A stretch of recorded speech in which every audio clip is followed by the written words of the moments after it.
President Donald Trump predicted a red wave in the midterm elections during a rally in Ohio on Saturday as he hailed positive economic growth figures and accused the Democrats of wanting to raise taxes and loosen immigration rules. Throughout 120 years, whoever has the White House tends to lose the midterms, Trump told the rowdy audience at Olentangy Orange High School in Lewis Center. But we have the greatest economy in the history of our country. If the Democrats get in, they are going to raise your taxes, you'll have crime all over the place and people pouring across our border. I think it's going to be a red wave. Former White House Communications Director Hope Hicks made a surprise return to the spotlight to watch the typically rowdy address, which came 4 months after she left the White House. Trump spent much of the speech returning to his now familiar riffs, with jabs at low-IQ Maxine Waters and CNBC, which he called so corrupt and disgusting. Trump was speaking in support of State Senator Troy Balderson, who is running in Tuesday's special election for an open congressional seat against Democrat Danny O'Connor. He urged Republican supporters to get out and vote as he scoffed at predictions of a blue wave in the midterms and hit out at Democratic Rep. Waters, one of his favorite opponents. "They're talking about this blue wave. I don't think so. I don't think so," Trump said. Maxine Waters is leading the charge. Maxine, she's a real beauty, Maxine. A seriously low IQ person, seriously. Maxine Waters, she is leading the charge. Earlier, Trump was seen leaving Air Force One at John Glenn Columbus International Airport with Hicks among his entourage in what was a surprise appearance from the former staffer. She resigned the role following a controversial appearance before the House Intelligence Committee during which she admitted to telling white lies on the job. Last month, she was seen out and about with her boyfriend Rob Porter, who stepped down as staff secretary to the president earlier this year in the wake of domestic abuse allegations made by his 2 ex-wives. During the rally, Trump praised Balderson as really smart and accused his opponent Danny O'Connor of being an unknown and in the pocket of Democratic Minority Leader Nancy Pelosi.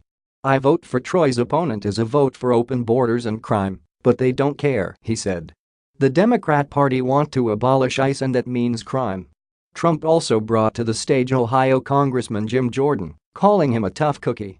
The crowd chanted Speaker of the House, a reference to the possibility that Jordan will seek the speakership after November's midterm elections.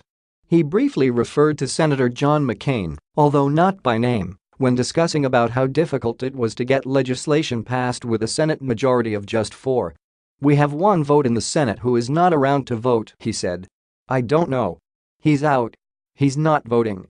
The veteran Republican has terminal cancer." He referred to McCain again when discussing his failure to pass a Senate vote to repeal Obamacare in July last year. "It was repealed and replaced, remember," he said. "Apart from 1 vote." Sweltering temperatures inside the auditorium led to a sweaty Trump joking that his suit had been ruined and quipping that the heat meant attending the rally was better than going to the gym, he quipped. Lauding the progress of the American economy, Trump said 4 million jobs had been created during his presidency. He said he would have predicted such dramatic rises previously, but knew the fake newses would manipulate his comments.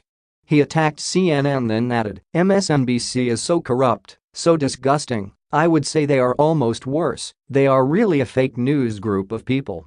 Trump then listed his favorite commentators, including Tucker Carlson, and said they were blowing away their liberal rivals in the ratings figures because we love them. Prior to the rally, a pastor gave a public prayer asking God to protect Trump from jungle journalism.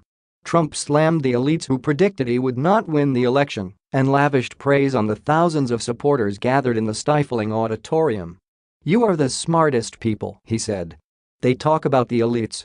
Did you ever see the elites? You are the elite. You are the elites. You are smarter than they are, you make bigger incomes.